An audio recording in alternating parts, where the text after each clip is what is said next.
এই জন্যই আল্লাহ বলে আকাশটা রাখছি খুঁটি ছাড়া, যাতে তুই দেখিস আর বুঝিস যে এটাকে যদি আমি খুঁটি ছাড়া দাঁড় করাইতে পারি, তাইলে তোকেও আমি খাড়ার উপরে নাচাইতে পারি।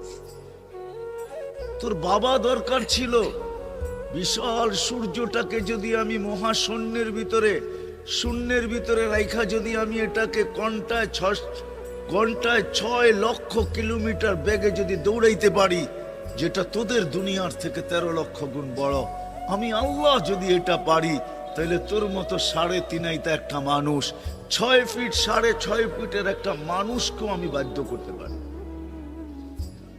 আল্লাহ বাধ্য করার হাজারো নিদর্শন আমাদের সামনে দিয়া দিছেন, কিন্তু আল্লাহ বলে তোকে আমি বাধ্য করব না, তোকে বুঝাবো।